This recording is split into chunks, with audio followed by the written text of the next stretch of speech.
Be as much as it could be on average the amount of what 2 months of local service would be, about $80 maybe. But that deposit really it could be starting from anywhere from 50 on up.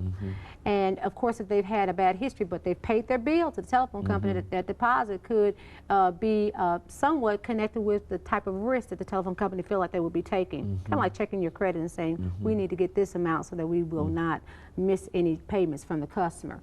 But by the customer asking for local service only, what it's basically saying is that the consumer does not plan on running up a bill higher than what local service would be.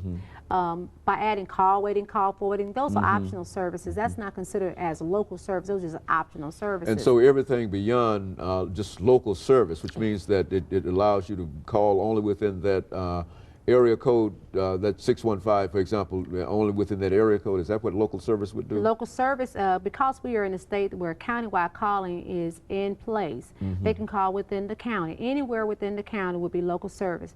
Now, for those cities that are metropolitan cities, and by them being metropolitan cities, we have in Nashville and cities like Memphis and also Knoxville, we have what is called metro area calling. And what that means is that you can call all of the counties that borders the city that is within the county that's metropolitan, and the people who live in those counties can call into the county itself. So to make this more clear, Davidson County can call into Sumner and call into Rutherford, and Rutherford can call in Davidson and wouldn't be long distance. So your metro do they still have the same area code number 615? Do they? Well, of course, you know, with the scarcity of numbers, some do not have the same area code. I believe that in particularly one may have an area code 931, possibly, but.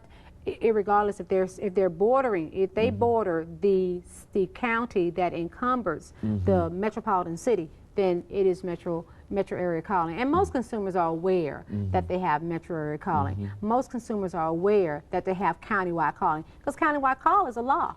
I think that I might be aware that I had it, but I didn't know why I had it. And I think that this is a good explanation. It is to the credit of the living in one county and you can call into another county without that being a long distance charge. Absolutely. And, yeah, we've been able to do that, but we never exactly understood why we were able to do that, and so this is the justification for that. Yes, yes, it's to the credit of the Tennessee Regulatory Authority's leadership that did provide, as a result of an audit, of a way to return money to the people and do it whereas more people can benefit from this overage that was founded in a audit of a telephone company. Now, beyond the telephone, utilities, and et cetera, what are some of the other consumer type issues that your agency might be concerned with? Absolutely. I want to relate some more things, because there are great things that are happening at the Tennessee Regulatory Authority, and we want to take this time to tell you more about it. There is also a program that I think is so very, very important. It's called the Telecommunication Devices Access Program. And what that program does is provide to persons who are deaf and or hard of hearing free telephone equipment that can assist them in using the phone.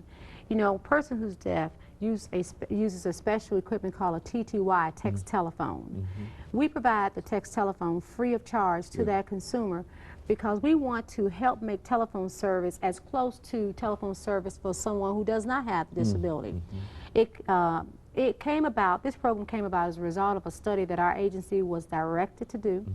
And in that study, it was shown that a person who had that disability, had a disability of either deaf and or hard of hearing, they had to pay not one time, not two times, not three times, but a very large amount of money for the purchasing of telephone equipment.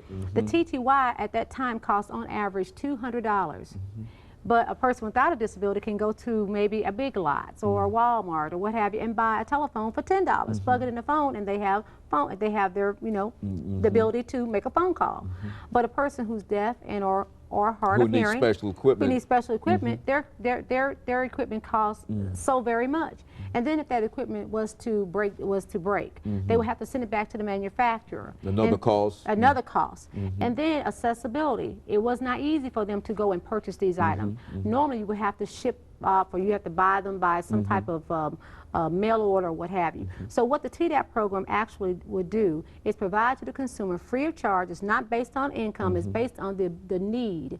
And they will contact our agency, we'll provide them with an application. The application would include certification from a certified audiologist to state that they have the condition. And we would send that equipment out to them, and possibly would provide some training on how to use the equipment.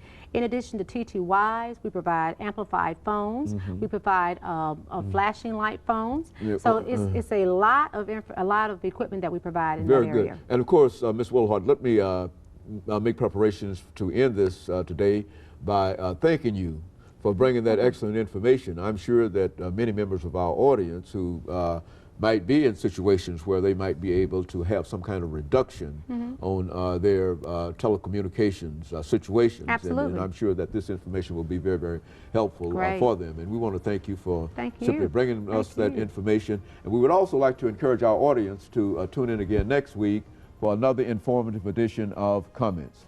Thank you and good morning.